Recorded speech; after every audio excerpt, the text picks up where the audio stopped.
Hello, everybody. How are you doing? Hi, David. Hi, Yaku. Hi, Ditiro. Hi, Tabo. So basically, we have been given 12 minutes to discuss the questions. Every participant gets 12 minutes. So you have 8 minutes to present, and then we'll have 4 minutes to do a Q&A. So I'm just going to go over the questions as a reminder in case we didn't write them down. And we can just do it popcorn style. Whoever wants to go first can start. You will tell us, what does your organization do? Who are your beneficiaries and why? What have the lessons and gaps been on your journey? In what ways do you want to connect, collaborate, and grow with other organizations in 2021? So anyone can start, and we'll just keep going we'll keep going as it is. I'll just keep track of time as well. So it's 12 minutes per participant. So the floor is yours. So we must talk for 12 minutes about our organization and what we do. It could be less, it could be more. I mean, not more, but it could be less. You essentially just need to tell us, what does your organization do? Wow. So you have 12 minutes to respond to all the questions that were posed in the meeting prior to the chat. Okay. Hi, Pufile.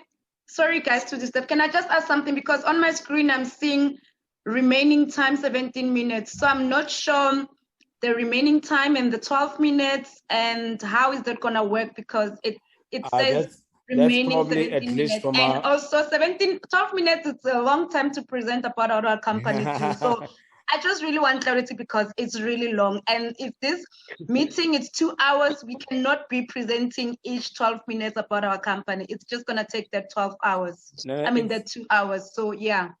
Oh, it's okay. What we'll do is that we'll fix the glitch on the timer, on the countdown there.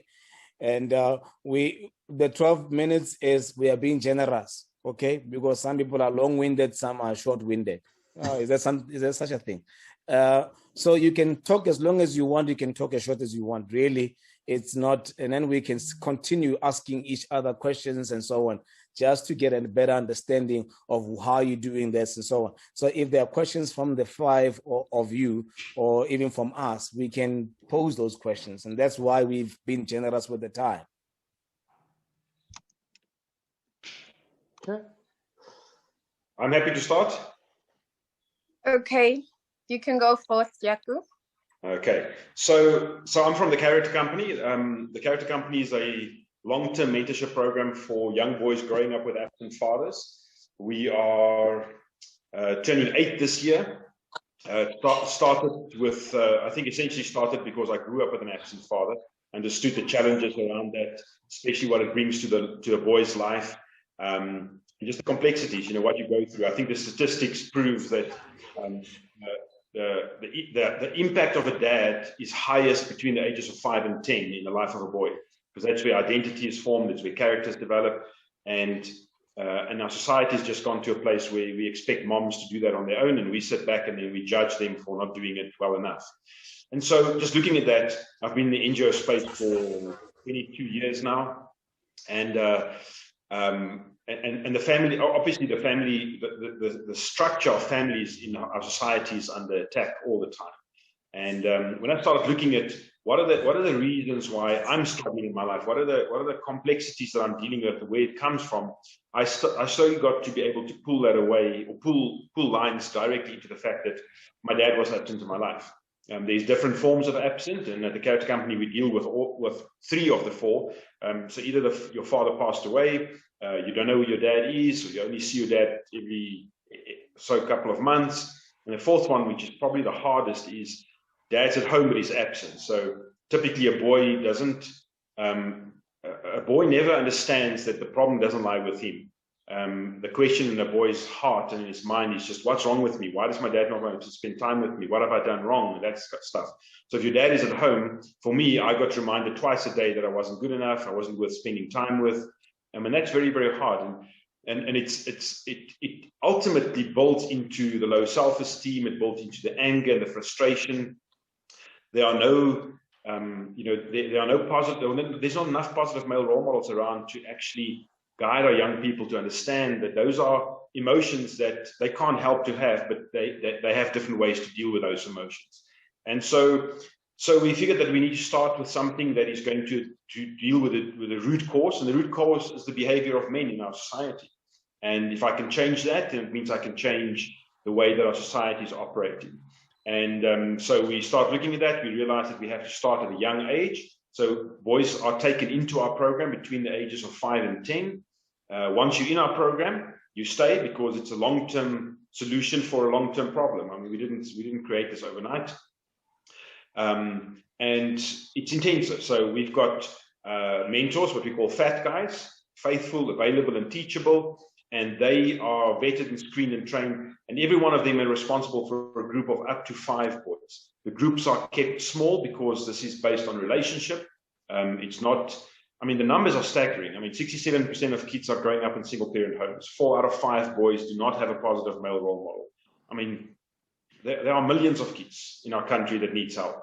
And so there's a desperation around it. But the problem is we don't have enough mentors. We don't have enough positive male role models that's prepared to step up and go, I'm prepared to step out in a vulnerable space, and I'm going to just trust and faithfully walk into the space and be guided to give something, and in the return get a huge amount back. And so our mentors see the boys once a week. We run a loose curriculum, so a mentor's manual that we have specific topics like, coming up in April, for example, the topic for the month is conflict management. And then there's different topics in there, like how do I deal with my anger? How do I deal with winning versus losing? How do I fight fair? Stuff like that. And so it's just short bullet points for our mentors to just start the conversation, because we're all boys, so our attention span is very, very small. And so it's activity based, and we don't say lecture room. It's not a school environment. We just build in the topics. The 5 values you see behind me, it's the cornerstone of our program. We want to make sure that every boy in our program have got a value system that they can build on and pull from. And that's been key to our program. And I think it's one of the biggest successes that we have 5-year-olds with a value system. And not just one that they know, but one they know how to apply. And so we started in Gauteng. It was me and 3 boys around the table. At the moment, we've got just over 50 mentors across the country. We run a very strong mom support program. So my wife Lorraine runs that, where we check in with the moms. We support them as much as we can. Every mom in our program gets phoned once a month. Every mom in our program, we launched this year, every mom in our program will give us their details, like a photo of their family. And we're finding people that will pray for that family every week. Every day if they can, and then we just do events. We do a boy in our program have access to a mentor once a week, and then we camp a lot. Our first camp, where unfortunately February camps had to be postponed due to the lockdown. Our first camp is starting this weekend for our bonsais, which is our 5, 6, and 7-year-olds, and we camp 3 out of the 4 weekends a month to give all the boys a chance to go camping. And then we have different activities, like we'll have a family picnic and we'll have a hike for the moms. And it's an environment where we just want to pitch up and make sure that people understand that we don't have all the answers, but we're going to figure it out together. And so for us, that's very, very important. So our beneficiaries, obviously, the main beneficiaries are the boys. Like I said, between the ages of 5 and 10 coming into the program, and then as they grow older in the program, they stay with us. The idea is you'll go being a bonsai to a junior to a senior, and then essentially a junior mentor, and then become a mentor yourself. So we've got boys in our program that's been with us for the last 7 years, and that's now in high school, and it's just phenomenal to see the difference because we've had the relationship with them. Our second beneficiaries are moms. Obviously, they're the first line of defense out there, and we want to make sure we support them as best as we can, deal with the challenges. Also help them to understand that, that they're not in this alone, but there's also expectations. Moms, a single mom doesn't have all the answers either, and she's struggling with a lot of stuff. And often in that time, she makes allowances, she compensates for stuff that makes mentorship difficult and makes her parenting difficult. So we try and step into those spaces. For example, on our program, No Technology is Allowed. You don't bring a cell phone to camp. This is a space where you're going to get some sunshine. You're going to run in the morning. You're going to sleep under the stars, jump in the rivers, play, have mud fights, kind of boy stuff. Weekend camp, we brush our teeth, but we don't shower. Just all kinds of great fun stuff that we do.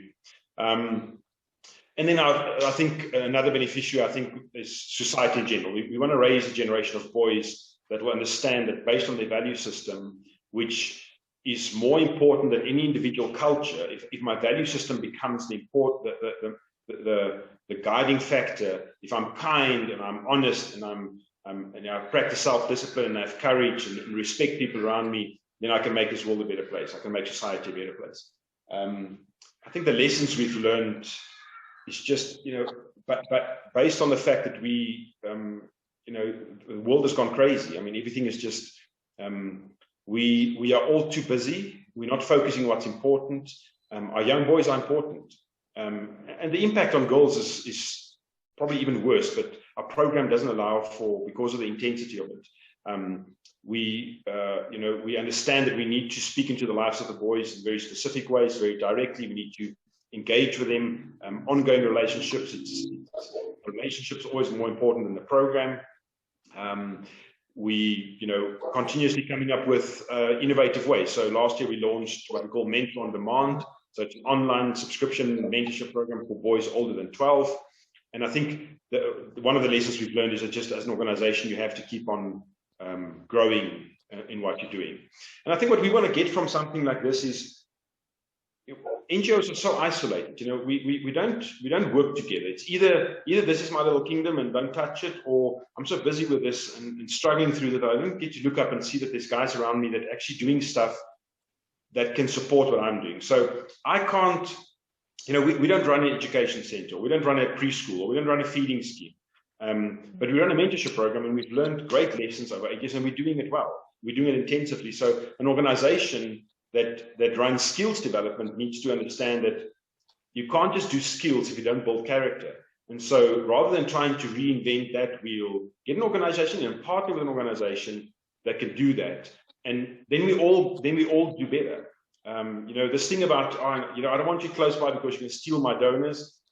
That's just ridiculous. If we all work together, we can change our society. We make things better.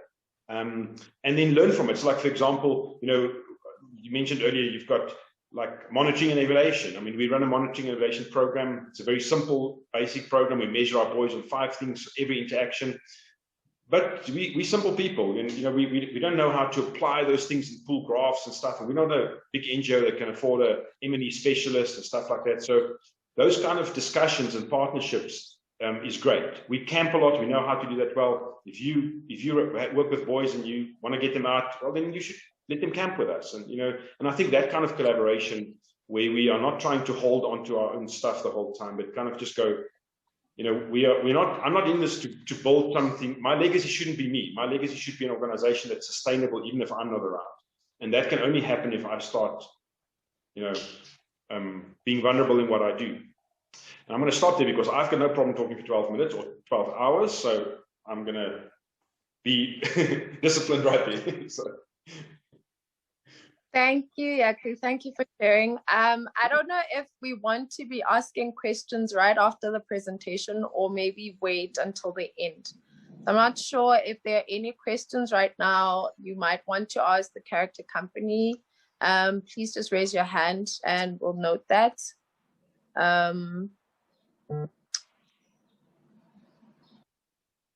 There are no questions. Okay. Okay, David, maybe you want to go next?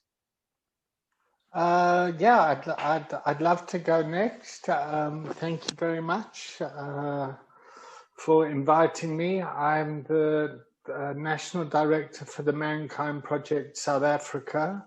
The Mankind Project is an international organization that started in the US and which was born out of the work that women were doing in the feminist organization in the United States around 1985. 3 men got together and said, where are the men and why aren't the men doing their work?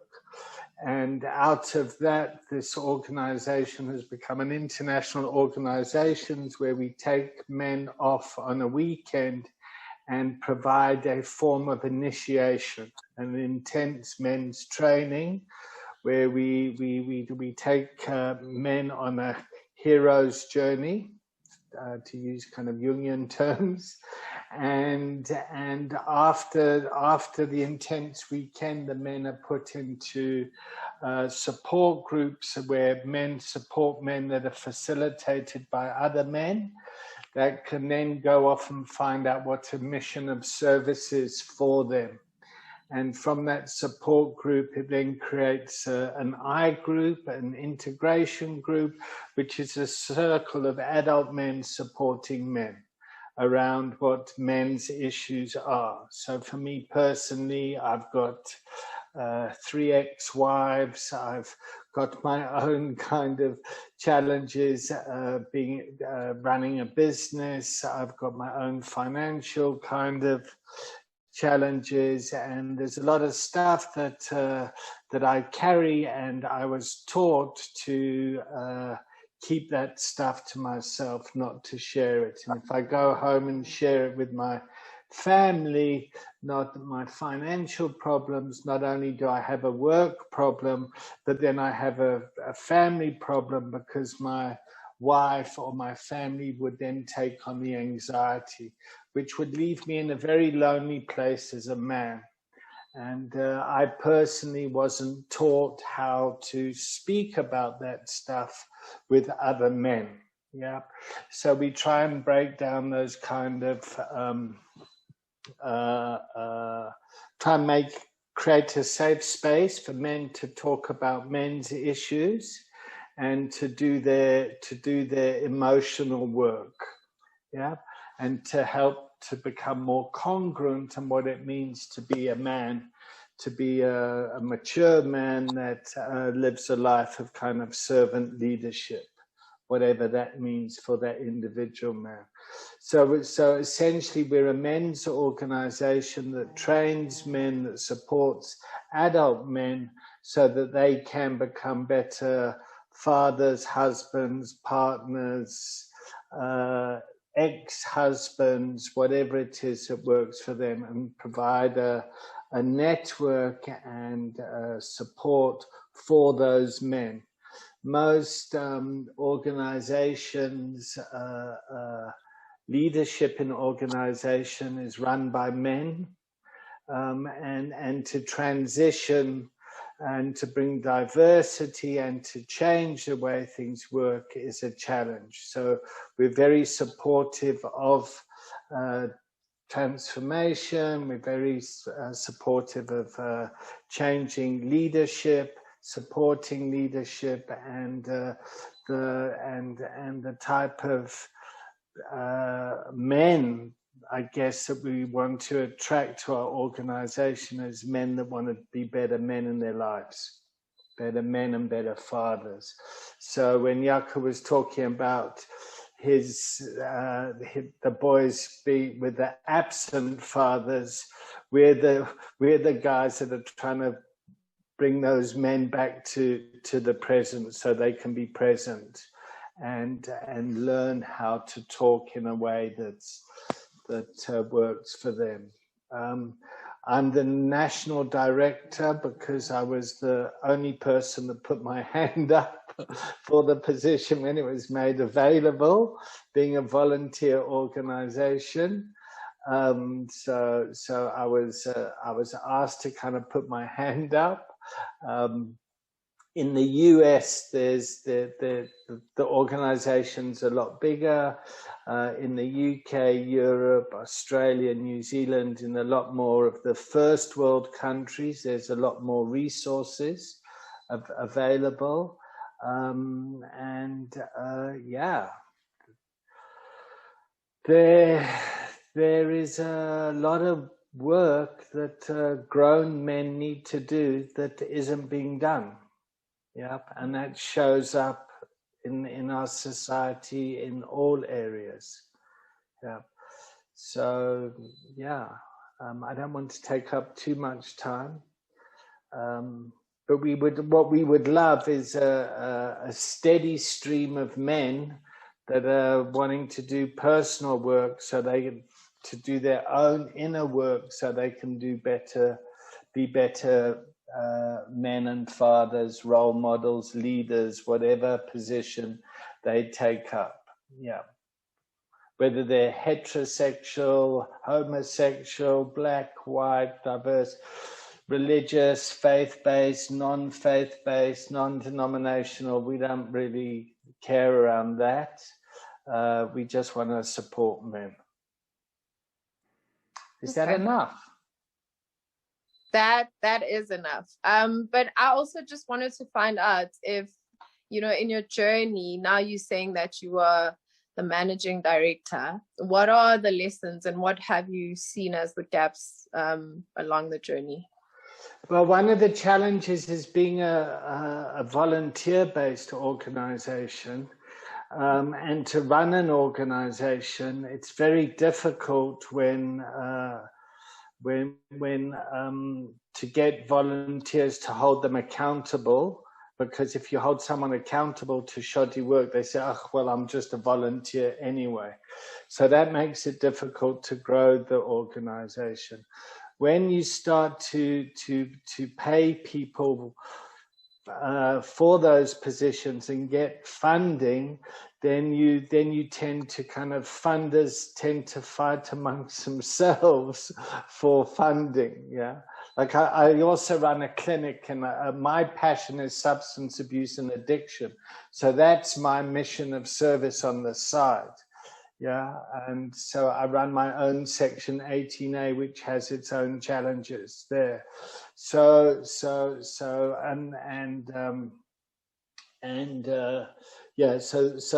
are what the challenges are. To run an NPO like a business brings in all sorts of challenges. And then you get a lot of the money that comes in, you don't get to spend on the beneficiaries. You have to spend it on the staff and sustainability of the business. And the funders and the donors often want to say, well, how are you spending the money, and who are you spending the money on, and why are they getting it, and they haven't produced this receipt for that, and then there's corruption going on, and then everyone fights amongst themselves, and then it just becomes such a pain in the ass that it's not worth your time chasing after that sort of stuff, because it takes away from the focus of the beneficiaries that you want to help. So that's my own personal experience with it, and it's hard work out there. And COVID hasn't helped, because the way that we run as an organization is we would go off and do these weekends. So we'd have 50 men come and volunteer to initiate, to train 40 men. Yeah. And that's a lot of people. Yeah. And then there's this intense weekend. Now everyone can do an intense weekend, but when you go back to your society or your home, these intense weekends, the learnings go away. So that's why we try and create the integration, the support groups. Yeah. So like a church would have a cell. Yeah, maybe a support cell. If you take a religious model, we do something similar, but we're not religious based. We're not faith based. We're very I would say, trying to reclaim the sacred masculine. That's from a Jungian archetypical perspective. That's what it is. How do we bring ritual and process back into men's lives, where men would go and sit in circle and in Daba and talk about the problems of the village, yeah, and support each other. Yeah, and as a kind of a white, straight, Anglo-Saxonized male, a lot of that stuff has been lost in my culture, Whereas in the local context, that is still a big part of society, yeah, which I really believe, the white Anglo-Saxon male misses out on. Yeah, in Jewish culture, you've got bar mitzvahs. I was confirmed in Christian culture, but there was a real deadness in it. Yeah, it was just a ceremony I went through to kind of tick the box. But the real kind of touching my soul to give me a sense of meaning and purpose was lost. And when I did the Mankind Project weekend, that helped me reclaim that. And I had a group of men around me to hold me accountable to be a better man. Yeah. And so, for example, we just got the GQ Magazine Award for Activist Organization of the Year for our work on gender-based violence. Because a couple of years ago, one of the men stood up and came up with the 99949 campaign and said, I as a father cannot allow my children to see this stuff. I've got to do something. So he started this thing, and other men in the project supported him, and that man's mission of service was acknowledged. Yeah. That's the best. Okay. That's the best that I can say, and I hope I didn't talk too much. But thank you for sharing, David. I was just wondering if there's any questions from the other guys. If there's anything that you would like to know more about with regards to the Mankind Project.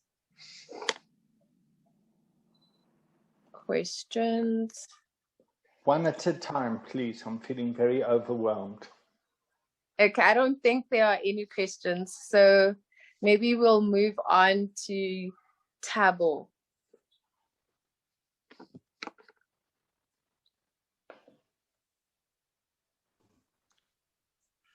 All right. Good morning. Good morning. Hey, Thabo. Yes, welcome. It's a good day here. Sure.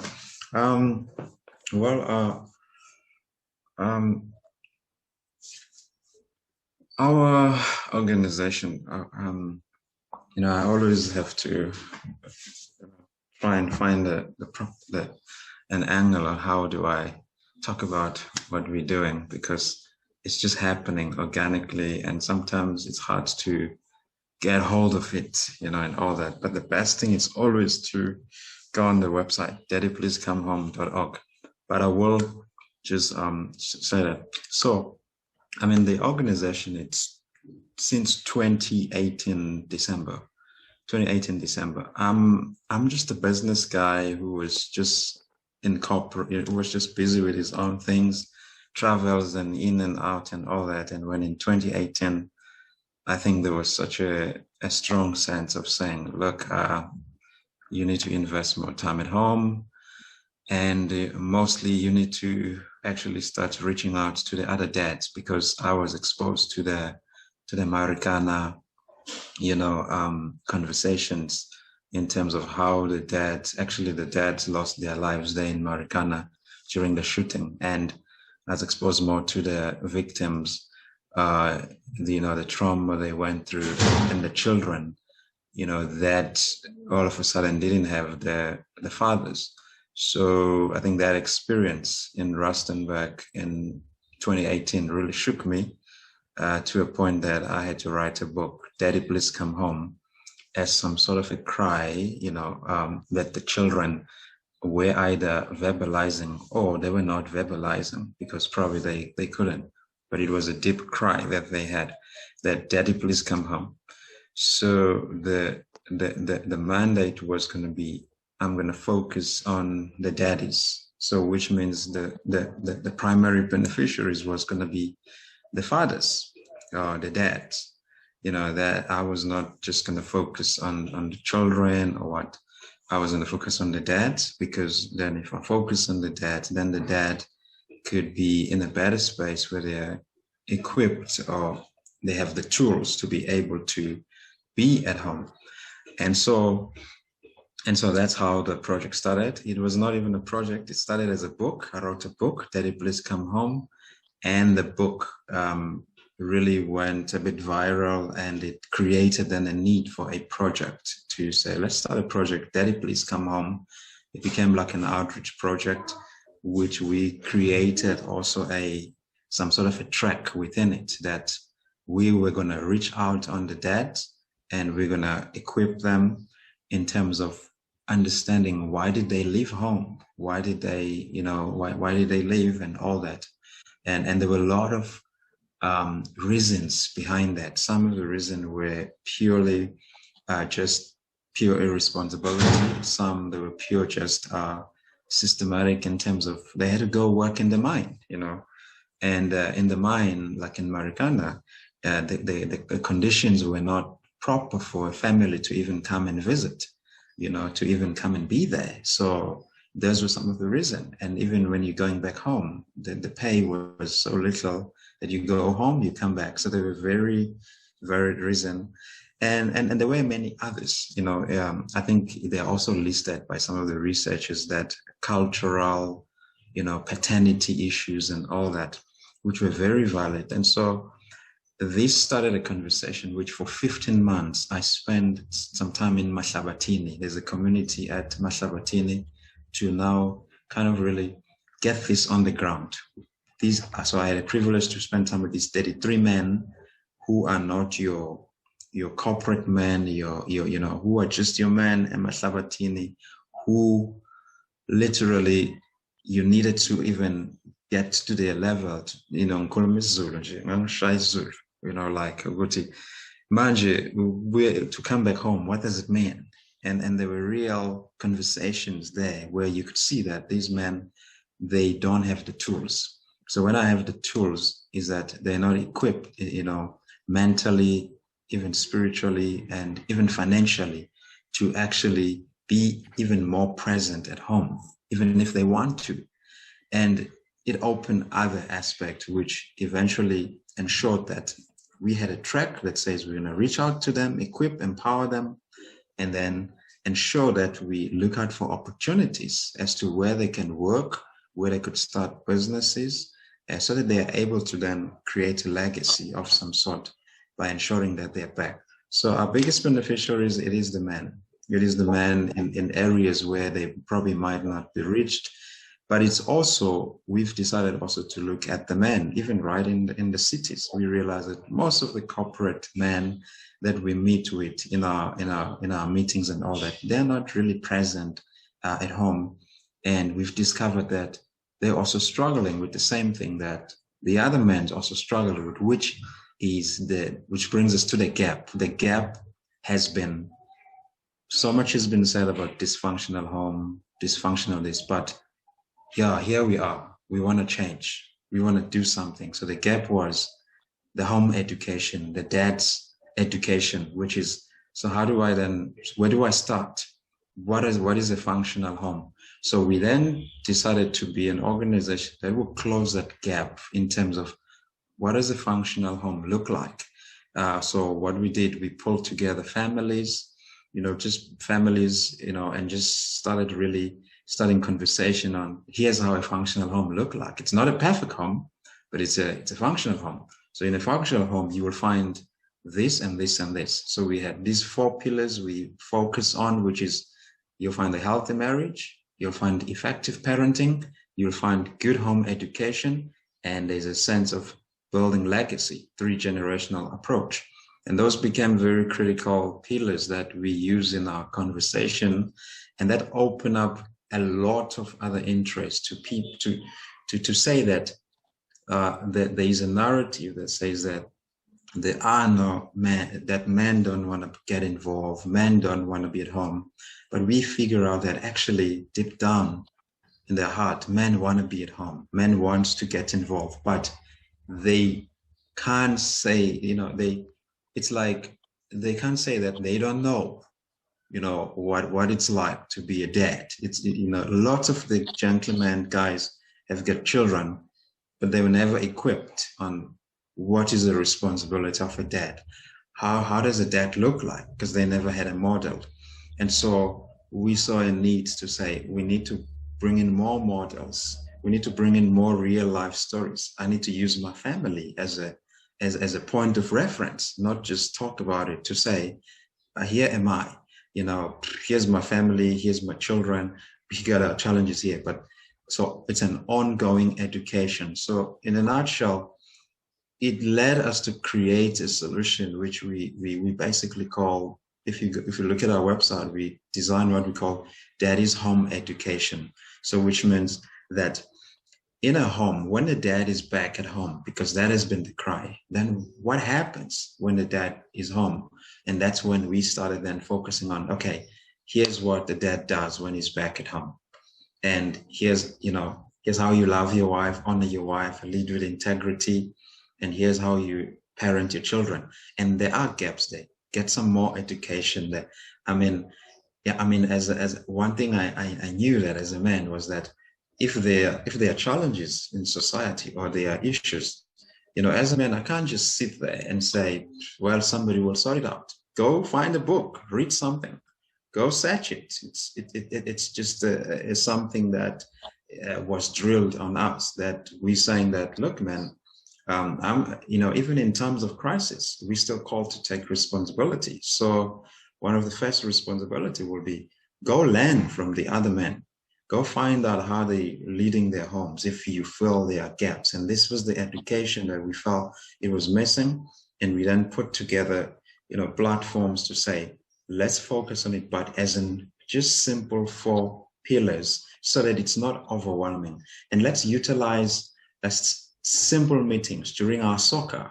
I was coach, I coach children in soccer at the Super Sport School. So I could see the interaction between, me as a coach and with these children, and men love soccer. And those are best spaces for them to actually do their parenting. And so we started doing a whole lot of that. So our education is not your left to the right type of education. It's your right to the left, meaning that we're not going to read something, then teach it and try to do it. But we want to do it first. And once we do it, and there's a learning process there, because that's how men learn. Men are physical. They learn by seeing. They learn physical. So as they see you doing, then you teach. Okay, this is how it works. And then from there, then we document it as a principle at home, where we say, this is part of the home education. This is part of the values that we want you to also pass it on. So lately, we started a series that we call Family and Legacy Series, where me, my family, my children, we're just doing a lot of conversation. Everybody's involved. The idea is to say there are functional homes, and when we're saying that, we're not saying they're perfect homes. We're just saying that they're functional homes, and it's not a difficult thing. I still have a lot of work, but I am intentional about saying, if I say I'm going to be at home on Friday, we're going to have our dinner and we're going to spend time, I will do that. And that's all that the children will want, intentional, focused time. And after that, they leave you alone, because their love tank is filled and you still have more time, to actually focus on your thing. So we started that Family and Legacy series, and we're doing some podcasts and some few short clip videos. We've got a manual, a free workbook on our site of the Father Heart, because we're saying that the father, one of the important critical components that a father there has to be a father heart. What is that heart? Gentleness and meekness, which means that you're powerful, but you control strength. You harness it so that your strength, it goes towards certain things. And that's what it's about. When we deal with these men, we're saying that, look, yes, we understand the anger. Here is where it comes from here, but this is what you're going to have to constantly demonstrate at all time, because your children, your spouse, all they don't want a warrior. They want you as a gentleman. I know a lot of my colleagues and men, you know, we and us, we used to be gentlemen outside there in society, where people would say, oh, he's such a gentleman. But at home, we were lions. You know, we were roaring at home. And these are some of the education that we needed now to say, listen, guys, we can fight out there, but as soon as we step home, we are gentle. That's what they want, and that's what they need. So the series we started, it focuses on how to lead your home, especially within your spouse, that your spouse needs you. And I know that they are single parents and they're single one, but we're just saying that we are not in any way saying that, you know, they're not family, but we're just saying that, you know, at least there's a model. At least you can see where the gaps and where the triggers might be coming from. So we're saying that your spouse needs you, so you have to be there.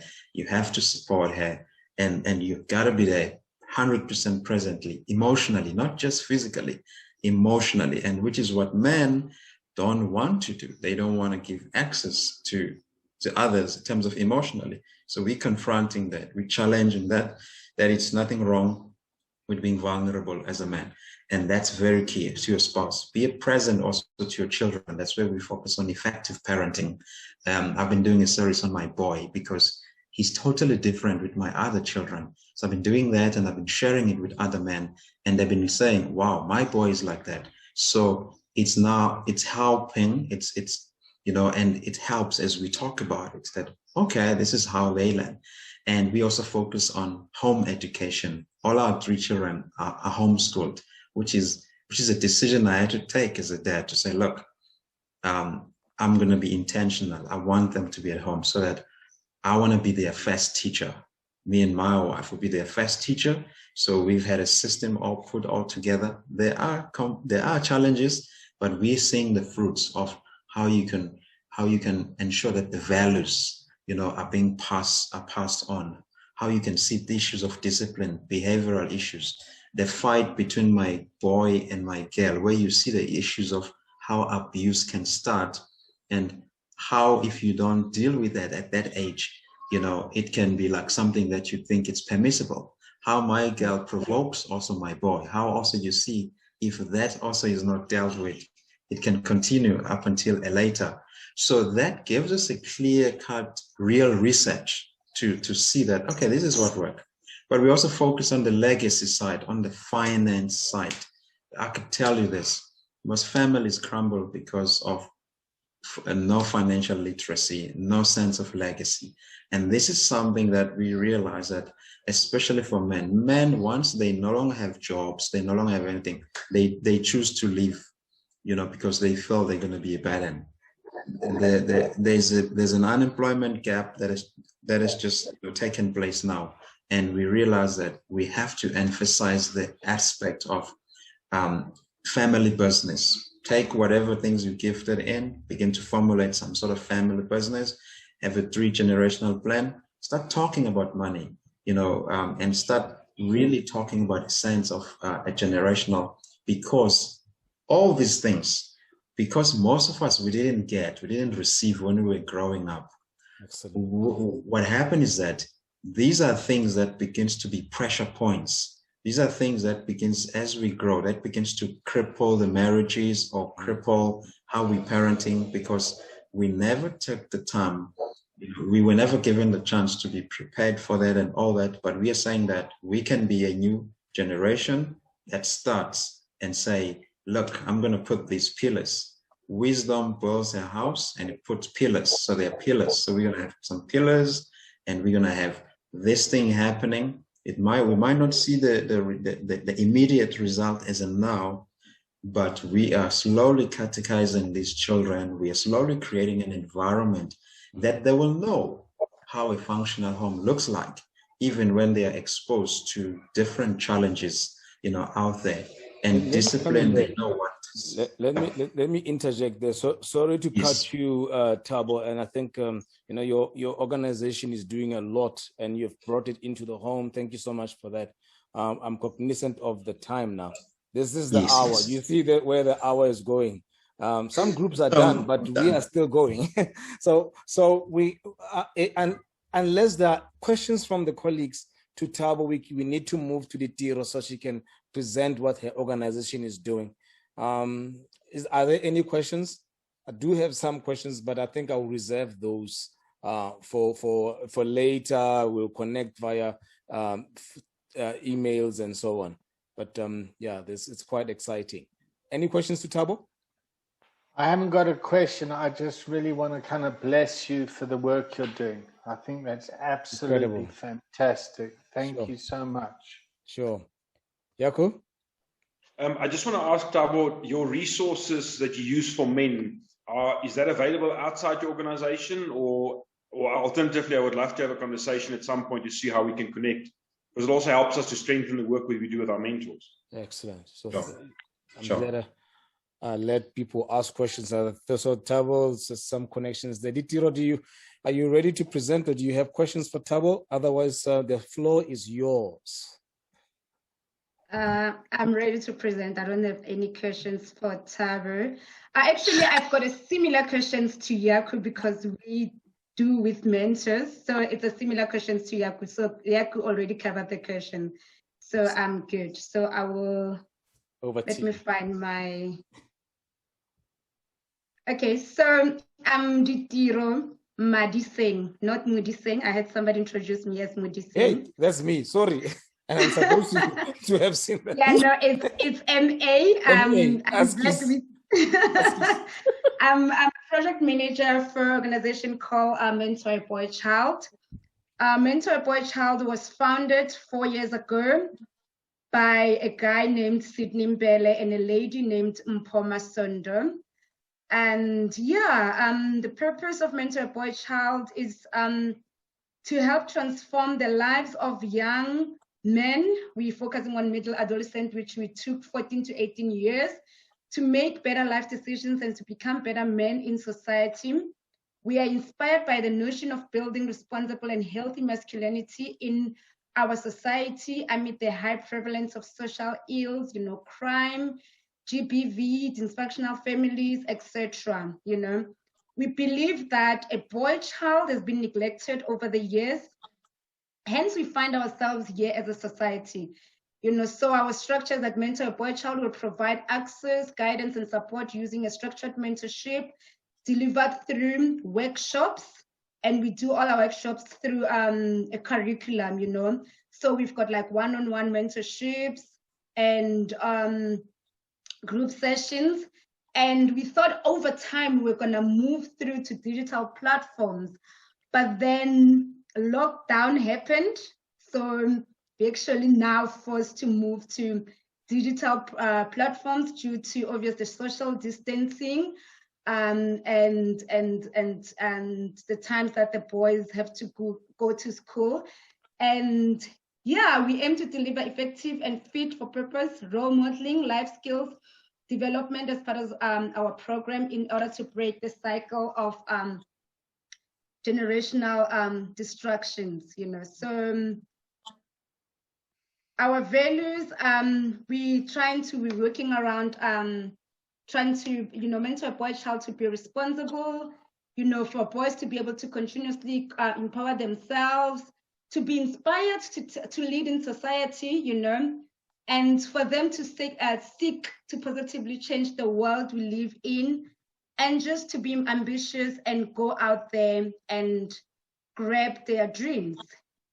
And yeah, the reason actually I've joined the organization is because I was raised by a single mother, and in varsity I did a research about girls and boys raised by single mothers. And after that, I've always had a heart to work with a girl child. But when this offer was presented to me, I was like, you know what, with girls, we go through into it, but obviously with a boy child, I feel like we're gonna deal with more of the roots of killing that thing of more children being without fathers. Because now if I'm not saying I'm neglecting a girl child, but it's more like now when you're dealing with a boy child, you are teaching them so that they will grow up and be a responsible man, a responsible father, and you won't come across so many kids saying, I don't have a father, I don't have a male figure or a role model. And yeah, I think that answers number one question of what do we do, and who our beneficiaries and why. Okay, as I said, we mentor boys, middle adolescent, 14 to 18 years. So what we did is that we partnered with a school in Soweto, you know, to allow us to start. That's when actually where we started with our program. You know, we partnered with a school called Paforang High School in Moroka. We started mentoring their boys. We started in 2019 in August. That's when we did our first program with their grade 9s. You know, so we did like we did a first workshop in Sentin. We have mentors. Our mentors both males and females between the ages of, from 25. There's no limit with the cutoff, but we're starting with age of 25. And the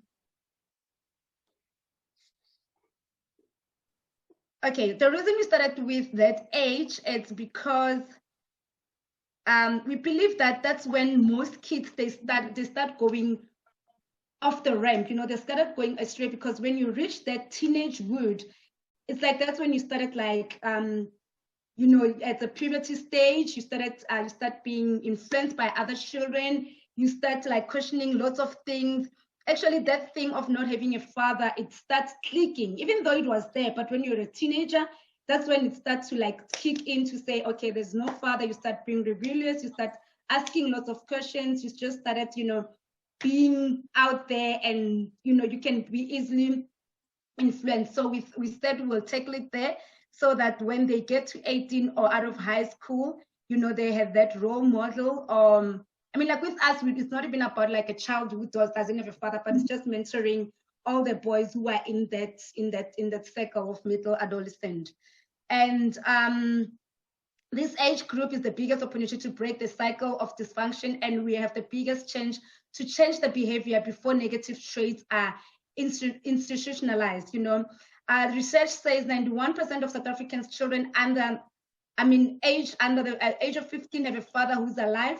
Of them, 41% say he's not. Sorry, of them, 41% say he's part of their household. Only 35% of boys between the ages of 17 to 0 grow up with fathers. Only 35%, you know. And the real matric pass rate in SA is estimated at 36.6, driven not only by poor performance at matric level, but by also those who drop out of school before matric. And mainly you find that it's boys. And 80% of male youth deaths are alcohol and drug related. And yeah, it's male most of the time, you know. And South African murder rate of women was more than 5 times the global average in 2018, perpetrated by men. So yeah, that's why we're starting at this age. And moving to number 3. What have the lessons and the gaps on your journey? I think running an NGO, funding, it's always a challenge. You know, lack of funding can affect the work and the impact of the organization, what you're trying to do. For the organization to work, to operate and carry the work, you need funding, you need long-term sustainability. And also, I think somebody mentioned that commitment from people who volunteer, you know, mentors, you know, they are there. The next thing, because it's mentoring, you know, when you're volunteering, you're more like, I'm just volunteering. So sometimes you find that people, they say they're coming, and then the next thing they don't show up, because it's volunteering, you know. So also like bringing in professionals, because we're dealing with boys, middle adolescent lives. They're vulnerable. They go through different stages, you know. So you need to bring people who are like psychologists, social workers, who will come in. But as an NGO, most of the time you ask people to volunteer their services. So it's also one of the challenges that we've been facing as an organization, you know. So and the gaps also you know, there are many boys like who needs to be mentored around South Africa, and we can only start small. So there's just that gap of like getting, like I've been getting emails from Cape Town, from Durban, people, they want their boys to be mentored. So there's just that gap in a boy child, like overall, like many programs like this are not, I don't think like there are so many boy programs in South Africa. So there's just that huge gap. And also for mentor a boy child of like, how do we even reach out? How do we expand to those, not even like, not yet Cape Town and Durban, but also like to Alex, Cosmo, other countries. I mean, like townships around Joburg before we can even go to Cape Town. So yeah, those have been our lessons that, you know what, with a boy child, with mentorship, with everything, you need funding, you need people who are committed, you need to also be out there and take risks where you can. And then in what ways do you want to connect and collaborate and grow with other organizations? As I've mentioned, we mentor boys between the ages of 14 to 18. We like to collaborate or partner with organizations who mentors like younger boys, because we get queries around younger boys, and organizations like Tabo Mahlobo's organization, where we'll get mentors, and so that you'll be able to refer people, you know, when they come to us. We also deal with different boys who are going through different things. You mean like at the middle adolescent, there's substance abuse, there's depression, there's abusive parents, you know, kids who are raised by single mothers. So we just, you know, everybody comes with a different problem. So if we can also partner with people who knows that they know an organization that deals with substance abuse, deals with